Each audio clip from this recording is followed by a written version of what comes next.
IPL 2023లో భాగంగా Sunrisers Hyderabad ఇప్పటివరకు 12 మ్యాచ్‌లు ఆడి అందులో 7 గెలిచి 5 ఓడిపోయింది. దీంతో 14 పాయింట్లతో 4వ స్థానంలో ఉంది పాయింట్ల పట్టికలో. అయితే సన్‌రైజర్స్ హైదరాబాద్ ప్లేఆఫ్ చేరాలంటే తర్వాత జరగబోయే 2 మ్యాచ్‌ల్లో గెలిస్తేనే ప్లేఆఫ్ చేరుకుంటుంది. అయితే అది కూడా భారీ రన్ రేట్‌తో గెలవాలి. ఎందుకంటే ఇప్పుడు తక్కువ రన్ రేట్‌లో ఉంది సన్‌రైజర్స్ హైదరాబాద్. అయితే తర్వాత జరగబోయే మ్యాచ్‌లో భారీ రన్ రేట్‌తో గెలవాలి. అయితే నిన్న జరిగిన చెన్నై వర్సెస్ రాజస్థాన్ మధ్య జరిగిన మ్యాచ్‌లో రాజస్థాన్ గెలిచి ఉంటే, చెన్నై సూపర్ కింగ్స్ ఓడి ఉంటే మాత్రం సన్‌రైజర్స్ హైదరాబాద్ ఈజీగా ప్లేఆఫ్ చేరుకునేది. అయితే సన్‌రైజర్స్ హైదరాబాద్ ప్లేఆఫ్ చేరాలనంటే లక్నో సూపర్ జెయింట్స్ తర్వాత జరగబోయే 2 మ్యాచ్‌ల్లో ఏదైనా ఒక మ్యాచ్ ఓడిపోతే సన్‌రైజర్స్ హైదరాబాద్ ఈజీగా ప్లేఆఫ్ చేరుకుంటుంది.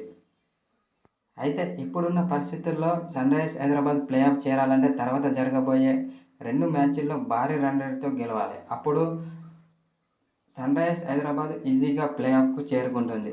అయితే ఇప్పుడున్న ఫామ్‌లో సన్‌రైజర్స్ హైదరాబాద్ తర్వాత జరగబోయే 2 మ్యాచ్‌ల్లో ఈజీగా గెలవచ్చు. ఎందుకంటే సన్‌రైజర్స్ హైదరాబాద్ ఆటగాళ్లు ప్రారంభం నుంచే చాలా అద్భుత ఫామ్‌లో ఉన్నారు. అటు బ్యాటింగ్‌లోను, బౌలింగ్‌లోను చాలా అద్భుతంగా రాణిస్తున్నారు కాబట్టి తర్వాత జరగబోయే 2 మ్యాచ్‌ల్లో ఈజీగా గెలుస్తుంది.